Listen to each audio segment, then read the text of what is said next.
ہم مقابلہ کر رہے ہیں، اس میں گورنمنٹ کا موقف کیا ہے، ابھی کیا کر رہے ہیں اور آگے کیا کرنے جا رہے ہیں۔ جس طرح ساری دنیا میں یہ ایک نیوز کے اوپر صرف ایک ہی چیز ہے، کرونا، اور یورپ کے اندر جس طرح کے حالات ہیں وہ آپ سب کے سامنے ہیں، امریکہ میں جیسے حالات ہیں، تو جو ایک نئی چیز چل رہی ہے جو پہلے نہیں تھی وہ یہ کہ اب وہ ملک جدھر دن میں 500 لوگ مر رہے ہیں اور امریکہ جدھر تقریباً 2000 سے زیادہ دن میں لوگ مر رہے ہیں، وہاں اب جو ڈیبیٹ چل رہی ہے وہ یہ کہ کیا ایک طرف ہم نے کرونا سے بچانے کے لیے لاک ڈاؤن کیا ہوا ہے اور دوسرا لاک ڈاؤن کی وجہ سے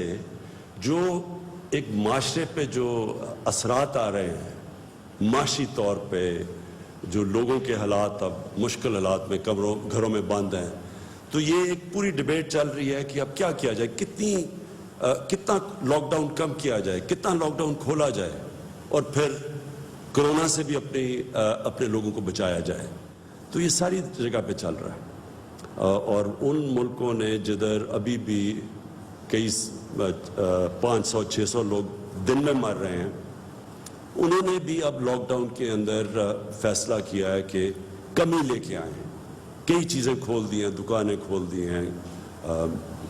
آسانیاں پیدا کی ہیں تاکہ لوگ باہر نکل سکیں۔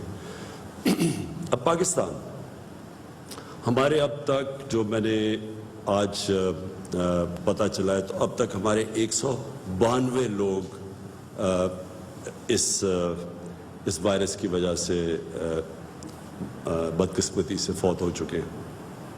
اب اس کا پھر سے مقابلہ کر لیں ان ملکوں سے، امریکہ میں جدھر 40,000 لوگ اس وقت مر چکے ہیں کرونا کی وجہ سے، اور اٹلی، اسپین جدھر 20 ہزار سے اوپر لوگ مر چکے ہیں۔ تو یہ کیا وجہ ہے کہ اب یہ ملک سوچ رہے ہیں کھولنے کا، لاک ڈاؤن کم کرنے کا؟ وجہ یہ ہے کہ کوئی بھی معاشرے میں یہ لاک ڈاؤن چل نہیں سکتا انڈیفینیٹلی، مطلب کہ کسی کو نہیں پتا کہ کتنی دیر کے بعد یہ قابو پا جائیں گے اس کے اوپر، کسی کو بھی نہیں پتا۔ آج جو بھی دنیا سوچ رہی ہے، آج جو بھی وہ سوچ رہی ہے، ان کو یہ نہیں پتا کہ 1 مہینے کے بعد کیا ہوگا، 2 مہینے کے بعد کیا ہوگا، اور پھر یہ بھی نہیں پتا کہ اگر آج نیچے بھی آ گیا، کیسز نیچے بھی آ گئے، تو یہ بھی نہیں پتا کہ 1 مہینے کے بعد پھر اوپر جا سکتے ہیں۔ تو اس لیے ساری اب قومیں سوچ رہی ہیں کہ ہمیں ایک طرف تو لوگوں کو لاک ڈاؤن کر کے بچانا ہے اس وائرس سے، لیکن دوسری طرف اب وہ سوچ رہے ہیں کہ ہم کیسے حالات بھی اس طرف لے کے جائیں کہ ہماری ملک چلنا شروع ہو۔ تو میں اب پاکستان کا آپ کو بتاتا ہوں کہ ہم نے فیصلہ کیا کہ سیمنٹ انڈسٹری سے شروع کریں، اور پہلے وہ ہم نے کھولی سیمنٹ انڈسٹری، پھر ہم نے کنسٹرکشن اب کھول دی ہے، اور ہم اب سوچ رہے ہیں کہ آہستہ آہستہ،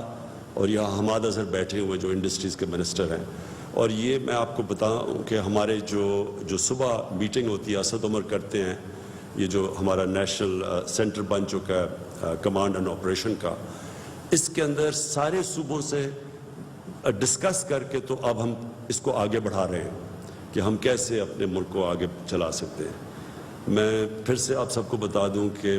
باقی مغرب میں، یورپ میں، امریکہ میں ان کو مسئلہ اپنی اکانومی کو ٹھیک کرنے کا، ہمارا مسئلہ یہ ہے کہ ہماری اکانومی جس طرح مشکل میں اب پھنس گئی ہے اور حالات برے ہیں، ہمیں اپنے لوگوں کو غربت سے بچانا ہے، اور غربت اور بھوک سے، تو ہمارا چیلنج ان سے زیادہ بڑا ہے، اور اس لیے ہم اپنے ملک کو سامنے رکھتے ہوئے یہ مسلسل آپس میں ڈیبیٹ کر رہے ہیں کہ ہم کیسے اپنے لوگوں کے لیے آسانیاں پیدا کر سکتے ہیں۔ تو اس کے بعد ہمارے اسد عمر بھی آپ سے بات کریں گے جو کہ نیشنل کمانڈ میں سارے صوبوں سے کوآرڈینیشن کر کے چل رہے ہیں۔ حماد آپ کو انڈسٹری کا بتائیں گے، جو ہمارے پاکستانی باہر پھنسے ہوئے ہیں، اور یہ ہم سب کو بڑا تکلیف ہے کہ ہم ان کو جلدی ملک میں نہیں لا سکتے، اس کے لیے معید آپ کو بات کریں گے. ڈاکٹر فیصل آپ سے جو کہ اس وقت کرونا کہ کس طرح پاکستان میں جا رہی ہے, اس کا جو پھیلاؤ ہے وہ کیسے جا رہا ہے, اور ڈاکٹر فیصل کہ یہ بھی کہ آگے اگلے مہینے تک کہ کیا سمجھتے ہیں کہ پاکستان میں حالات ہوں گے. اور ڈاکٹر ثانیہ نشتر سے ہم جو چاہتے ہیں کہ ہم نے جو کوشش کر رہے ہیں کہ اپنے احساس پروگرام کے ذریعے لوگوں کو زیادہ سے زیادہ لوگوں تک پہنچے جو متاثر ہوئے ہیں اس لاک ڈاؤن کی وجہ سے. تو اس میں جو ہم ڈونرز ہیں, ہمارے بڑے لوگ خیرات کرنا چاہتے ہیں لیکن ان کو یہ نہیں سمجھ کہ ہم کدھر مدد کر سکتے ہیں. تو ہم ایک پورا پورٹل اپنا احساس راشن پورٹل جو ہم اب لانچ کیا ہے, احساس راشن پورٹل, اس کا مقصد یہ ہے کہ جو لوگ دینا چاہتے ہیں غریبوں کے لیے, جو خیرات دینا چاہتے ہیں, جو کمپنیز, جو ملٹی نیشنلز جو بھی مدد کرنا چاہتی ہیں, ایک طرف وہ دینا چاہتی ہیں اور دوسری طرف ہم جو مستحق لوگ ہیں ان کا پورا ڈیٹا اکٹھا کر رہے ہیں. اور اس کے اندر جو بڑا اس کو متنازع کیا جا رہا ہے جو ٹائیگر فورس ہے ہماری, اس ٹائیگر فورس یہ ایک رضاکار فورس ہے, ان کو کسی کو پیسے نہیں ملیں گے. ایک تو مجھے اپنی اپوزیشن پہ کئی دفعہ حیرت ہوتی ہے, وہ ہر جگہ سمجھتے ہیں کہ کوئی پیسہ انوالوڈ ہے. یہ رضاکار فورس ہے, یہ پیسے نہیں, یہ ملک میں جذبہ رکھ کے آئے ہیں یہ لوگ, یہ ہماری مدد کریں گے. یہ جن پر ہم نہیں پہنچ سکتے یہ وہاں جا کے لوکیٹ کریں گے کون سے لوگ ہیں جو مستحق ہیں, اور ان کو بھی پورٹل پہ ڈالیں گے. ان کو کام ہوگا, پیسے ان کو نہیں دیں گے, یہ ان کو پورٹل پہ ڈالیں گے. یہ جو ہمارا بن رہا ہے, جو کوآرڈینیٹ کرے گا, جو کنیکٹ کرے گا, جو بھی پیسے جو بھی راشن دینا چاہتا ہے, اور جو مستحق لوگ ہیں یہ صرف ان کو اکٹھا کریں گے. اس میں یعنی صرف یہ سمجھنے کی بات ہے کہ اس کے اندر یہ جو ہماری رضاکار فورس ہے یہ صرف ملک میں مدد کرے گی تاکہ یہ اثرات جو لاک ڈاؤن کے ہیں یہ بڑے لوگوں کے اوپر, خاص طور پہ جو ہمارا کمزور طبقہ ہے اس کے بڑے مشکل حالات ہیں, تو ان کی مدد کے لیے. میں دوسری چیز جو بات کرنا چاہتا ہے آج, وہ اس کے اوپر بھی کئی جگہ کے اوپر بات کی جا رہی ہے کہ باقی مسلمان دنیا میں مسجدیں بند کر دی ہیں, تو پاکستان میں کیوں نہیں ہم نے مسجدیں بند کی. سب سے پہلے تو میں یہ کہنا چاہتا ہوں کہ دیکھیں ہم ایک آزاد قوم ہیں. مجھے بڑا برا لگا جب میں نے دیکھا کہ ہماری پولیس ڈنڈوں سے مار رہی ہے جو لوگ لاک ڈاؤن کو توڑ رہے تھے. کئی شہروں کے اندر ڈنڈے مار رہی ہے لوگوں کو. اور پھر میں نے تصور کیا کہ ہمارا رمضان ایک عبادت کا وقت ہے, ہماری قوم مسجدوں میں جانا چاہتی ہے, عبادت کا ایسا ٹائم ہے کہ لوگ اللہ کے قریب, اور لوگوں کا ذہن بنا ہوا اس طرف. اب کیا ہم ان لوگوں کو زبردستی کہیں کہ آپ مسجدوں میں نہ جائیں, اور کیا اگر یہ مسجد میں جائیں گے تو پھر پولیس نمازیوں کو پکڑ کے جیلوں میں ڈالے گی؟ یہ ایک آزاد معاشرے میں ایسی حرکتیں نہیں ہوتی. آزاد معاشرے میں ہم لوگوں کو ساتھ ملاتے ہیں, اور آزاد معاشرے میں لوگ اپنی آزادی, اپنی آزاد سوچ سے پھر فیصلہ کرتے ہیں کہ ملک کے لیے کیا چیز بہتر ہے اور کیا نہیں ہے. میں آج اس ساری قوم کو کہنا چاہتا ہوں کہ یہ جو کرونا کی جنگ ہے یہ سارا ملک لڑ رہا ہے. یہ کوئی فرق نہیں کرے گی امیر غریب میں, طاقتور کمزور میں, یہ کسی کو بھی ہو سکتی ہے. اس لیے ضروری یہ ہے کہ ساری قوم خود اس جنگ میں شرکت کرے, تب جیتی جائے گی. اگر لوگ نمازی جانا چاہتے ہیں اور ہم ان کو روکتے ہیں اور ہم پھر پولیس کھڑی کرتے ہیں اور پھر ہم جیلوں میں لوگ ڈالتے ہیں, یہ آزاد قوم ایسی حرکتیں نہیں کرتی. سو ہم کیا کرنے لگے ہیں, اور ہم نے کیا ہے,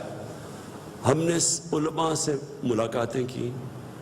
ہم نے پہلے ان سے بڑی دیر تک مشاورت کی. پریزیڈنٹ ڈاکٹر عارف الوی نے ان کے ساتھ بیٹھ کے پھر ایک طے کیا کہ کیا شرائط ہوں گی, جن شرائط کے اوپر ہم مسجدیں کھولیں گے. 20 نکات کے اوپر سارے علماء نے سائن کیا، اور اس میں یہ ہے کہ ہم وہ ساری جو ہم فیکٹریاں کھولیں گے یا جو ہم یہ کنسٹرکشن میں کھولیں گے، ہر کو ہم نے کہا ہوا ہے جو بھی فیکٹری کا مالک ہوگا یا جو کنسٹرکشن سائٹ کا جو بھی انچارج ہوگا، ہم نے سب کو کے لیے ایس او پیز، یعنی ہم نے ان کو یہ بتایا ہوا کہ کیا کیا کنڈیشنز آپ کو فالو کرنی پڑیں گی۔ اسی طرح ہم نے اپنے علماء کے ساتھ بیٹھ کے فیصلہ کیا ہے کہ جب بھی اگر لوگ مسجد میں جانا چاہتے ہیں تو یہ ان کو سٹیپس لینے پڑیں گے جو 20 نکات ہیں۔ میں تو اپنے سارے جو پاکستانیوں کو کہنا چاہتا ہوں کہ اس رمضان میں کوشش کریں گھر میں بیٹھ کے عبادت کریں۔ یہ باقی دنیا میں ایسے اور بھی مسلمان ملکوں نے یہ کہا ہوا اپنے لوگوں سے کہ گھر میں بیٹھ کے عبادت کریں، لیکن اگر آپ نے مسجد میں جانا ہے تو یہ اپنے ذہن میں ڈال لیں کہ آپ نے ان شرائط کے اوپر پورا عمل کرنا ہے، اور اگر خدا نہ خواستہ اس کے اوپر عمل نہیں ہوگا اور اگر یہ پھیلتی ہے رمضان کے اندر کسی مسجد کے اندر یہ وائرس پھیلتی ہے، تو ہمارے پاس کوئی اور راستہ نہیں ہوگا کہ پھر ہمیں اپنے یہ فیصلے سے پیچھے ہمیں، اور یہ سائن کیا ہوا یہ جو 20 نکات کے اندر کہ اگر یہ پھیلتی ہے تو پھر ہمیں ایکشن لینا پڑے گا، ہمیں بند کرنی پڑیں گی، اور کوئی نہیں چاہتا کہ مسجدیں ویران ہوں۔ تو اس لیے میری امید یہ ہے کہ جتنے بھی ہمارے جو بھی مسجدوں میں جائیں گے